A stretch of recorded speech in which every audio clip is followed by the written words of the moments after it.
ఏనా ఓకేనా? అందరికీ నమస్కారం. తూర్పుగోదావరి జిల్లా ఊరకొండ మండలం గాదరాడ గ్రామంలో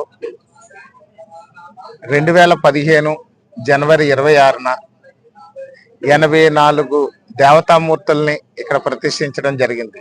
ఓం శివశక్తి పీఠం సంబాలా నగరంలో 84 దేవతామూర్తుల్ని మనం ప్రతిష్ఠించి అప్పటి నుండి కూడా నిత్య ధూపదీప నైవేద్యాలు, నిత్య అన్నదానంతో ఈ యొక్క క్షేత్రం అంతా కూడా ఈ ప్రాంతంలో భక్తుల కోరికలు నెరవేరుస్తూ ఇక్కడ ఆధ్యాత్మిక నగరంగా ఇక్కడ వెలిసింది. ఆ తర్వాత కాలంలో ఇప్పుడు మరొక కొన్ని దేవాలయాలు కూడా నిర్మాణం చేశాం. అంటే గతంలో అష్టాదశ శక్తి పీఠాలు, ద్వాదశ జ్యోతిర్లింగాల ఆలయాలు ఇక్కడ నిర్మాణం చేశాం. ముఖ్యంగా ఇప్పుడు చూసినట్లయితే దశమహావిద్యలు, 10 దశమహావిద్యల అమ్మవార్ల ఆలయాలు, 7 సప్తమాతృల ఆలయాలు, అలాగే 36 అడుగుల కాలభైరవుడి విగ్రహం, 36 అడుగుల సుబ్రహ్మణ్యేశ్వర స్వామి వారి విగ్రహం, దాంతోపాటు రాజరాజేశ్వరి, నాగదేవత, మరొక ప్రత్యంగిరాదేవి, రాజరాజేశ్వరి, రాధాకృష్ణులతో కూడినటువంటి ఒక మంచి వారాహిదేవి టెంపుల్. వారాహిదేవుడు కూడా 5 ముఖాలతో కూడినటువంటి వారాహిదేవి, 5 ముఖాలు 10 చేతులతో ఉన్నటువంటి వారాహిదేవి రాజ్యాధికారాన్ని ఒక చేపట్టాలి అనంటే ఆ శక్తియుక్తులు ప్రసాదించి రక్షణ కవచంలో పనిచేసే అమ్మవారు వారాహిదేవి అని అంటారు. మనకి ఏదైతే జనసేన పార్టీ అధ్యక్షులు కూడా ఆ యొక్క వారు ప్రయాణం చేయడానికి ప్రచార రథానికి కూడా వారాహి పేరు పెట్టిన సంగతి మనందరికీ తెలిసిన విషయం. అలాంటి వారాహి వారణాసి పుణ్యక్షేత్రంలో ఉన్నటువంటి అమ్మవారు, ఆ యొక్క అమ్మవారి యొక్క స్వరూపంతోనే ఇక్కడ మనం కూడా ప్రతిష్ఠించడం జరిగింది.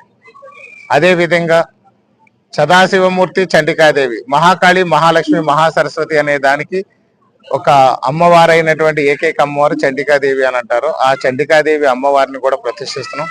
దాంతో పాటు సదాశివుడు అని అంటే జనరల్ గా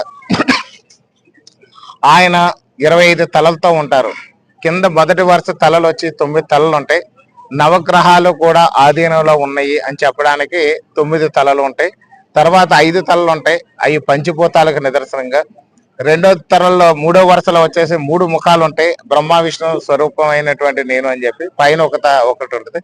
ఈ విధంగా ఉండడం వల్ల అవి మనకి మొత్తం అంతా కూడా ఈ యొక్క చరాచర జగత్ అంతా కూడా, ఈ సృష్టి అంతా కూడా నా దగ్గర ఉంది. సృష్టి, స్థితి, లయ 3 నా దగ్గర ఉన్నాయని చెప్పడానికి సదాశివమూర్తి ఉంది. ఆ యొక్క స్వామివారిని కూడా ఇక్కడ ప్రతిష్ఠిస్తున్నాం.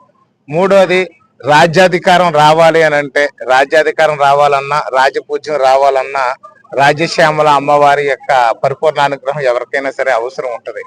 అలాంటి అమ్మవారిని కూడా ఇక్కడ ప్రతిష్ఠిస్తున్నాం. ఇప్పుడు ఇవన్నీ కూడా రేపు ఉదయం ప్రతిష్ట జరుగుతుంది. తర్వాత సోమవారం నాడు 29వ తేదీన మహాకుంభాభిషేకం కూడా ఇక్కడ జరుగుతుంది. ఇప్పుడు ఈ యొక్క టైంలో ఉత్తరాయణ పుణ్య కాలం వెళ్ళిపోతుంది కాబట్టి దక్షిణాయనం వచ్చేస్తుందని చెప్పి హడావిడిగా ఇప్పుడు ఈ కార్యక్రమాన్ని ఏర్పాటు చేసాం. ఎంతో చాలా మంది రాజనగరం నియోజకవర్గంలో చాలా మంది ఆత్మీయులు ఉన్నారు. వారందరినీ వ్యక్తిగతంగా పిలవలేకపోయాం. అలాగే ఎన్డీఏ కూటమి నాయకులు ఉన్నారు, తెలుగుదేశం, జనసేన, భారతీయ జనతా పార్టీ, నా కుటుంబ సభ్యులు ఉన్నారు. ఎవరిని కూడా వ్యక్తిగతంగా కానీ ఇన్విటేషన్ ద్వారా కానీ పిలలేకపోయాం. ఎందుకంటే సడన్ గా మా యొక్క గురువు గారు ఈ యొక్క ఉత్తరాయణ పుణ్యకాలం వెళ్ళిపోతే మళ్ళీ ఫిబ్రవరి వరకు వెయిట్ చేయాల్సి ఉంటుంది అన్నారని చెప్పి పెట్టేస్తున్నాము. ఈ సంవత్సరం కార్తీక మాసంలో మాత్రం ఆయుత మహాచండీ యాగం అనే కార్యక్రమం మాత్రం ఈ యొక్క క్షేత్ర ప్రాంగణంలో జరగబోతుంది. 108 గుండాలతో 360 మంది ఋత్వికులతో ఎలక్షన్ ముందు చేశాము. దాన్ని ఇంకా 3 ఇంతలు పెంచి ఈసారి ఆ యాగాన్ని మళ్ళీ చేయబోతున్నాం. అప్పుడు మహాకుంభాభిషేకం చేస్తాం. ఇప్పుడు ప్రస్తుతం మాత్రం కుంభాభిషేకం చేస్తున్నాం.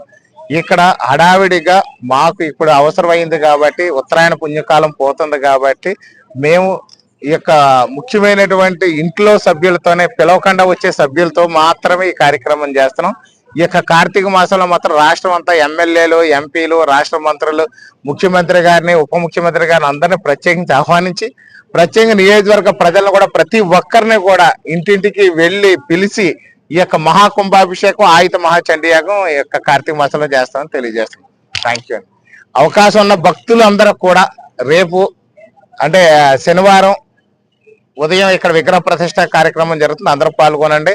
అలాగే సోమవారం నాడు 29/6/2026న మహాకుంభాభిషేకం జరుగుతుంది. ఇక్కడ అన్ని దేవతలు కూడా కుంభాభిషేకం జరుగుతుంది. ఆ కార్యక్రమంలో అందరూ పాల్గొని ఈ యొక్క సమస్త దేవతలు కొలువై ఉన్నటువంటి ఓం శివశక్తి పీఠం, సమస్త దేవతలు ఇక్కడ ఉంటారు. సమస్త దేవతలు కొలువై ఉన్నటువంటి ఓం శివశక్తి పీఠం, ఈ పీఠాన్ని లో ఉన్నటువంటి దేవతల యొక్క పరిపూర్ణ అనుగ్రహానికి ప్రాప్తులు కావాల్సిందిగా అందరినీ కూడా కోరుతాం. Thank you.